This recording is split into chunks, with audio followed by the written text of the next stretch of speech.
жанагы эле уюшкан кылмыштуулук топторду жок кылуу, жанагы эле мамлекеттин ичиндеги мамлекетти бөлүп жарган ар түрдүү партияларга бөлүнүп алып, ар түрдүү кландарга бөлүнүп алып, саясий топторго бөлүнүп алып, мамлекетибизди оң, сол, өйдө, ылдый, түштүк, түндүк же батыш, чыгыш кылып бөлгөндөрдүн менен аеосуз күрөшүшүбүз керек.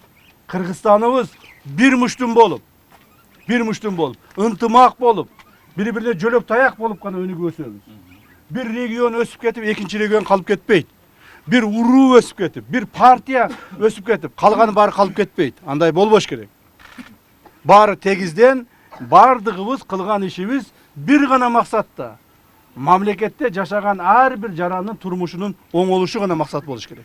Башка максат жок. Кимдир бирөө макташ үчүн, кимдир бирөө жагыныш үчүн, кимдир бирөө же ушундай бир жакшы жашоо үчүн эмес, элдин турмушун оңолуш үчүн аракет кылышыбыз керек. Биз баарын айтпайбыз, 100% баарына тегиздеп койдук деп. Андай эмес. Анын үчүн убакыт керек экен. Кээде убакыт жетпей калып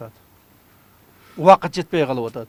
Мына жакынкы күндөрдө ошол Садыр Нуркожоевич башында турган бийликтин келгенине 4 жыл болот. 4 жыл ичинде кандай өзгөрүүлөр болуп атат, өзүңөр сезип атасыңар.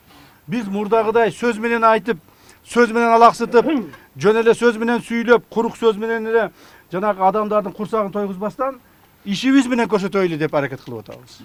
Ишти эл көрүп сезсин, ар бир адам сезсин. Могул жерде мындай өзгөрүү болуп атат, могул жерде мындай өзгөрүү болуп атат, могул жерде жакшы болуп атат деп эл сезе турган болуш керек.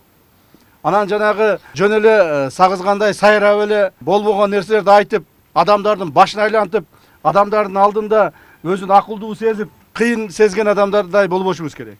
Мен ойлоймун, биз адамдардын арасынан чыккан эле силердин эле балдарыңызбыз. Сиздердин кол алдыңарда өстүк.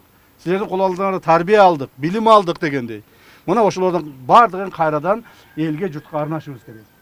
Мына жаңы мектептер салынып атат, жаңы больницалар салынып атат. Мамлекетибиз, Кудай кааласа, өзүнүн адамдарына камкордугуну толук бойдон көрсөтүш керек. Бюджетибиз Кудайга шүгүр. Быйылкы жылы бюджетибиз 7 миллиард, 7,5 миллиард доллар болуп калды. Жакынкы күндөрдө 10 миллиардтан ашат бюджетибиз. Ошол акчалардын бардыгы элге жумшалыш керек.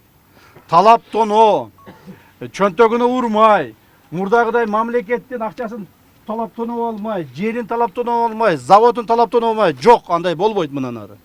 Мындан ары бардыгы элдин турмушуна, жөнөкөй адамдарга жумшалат.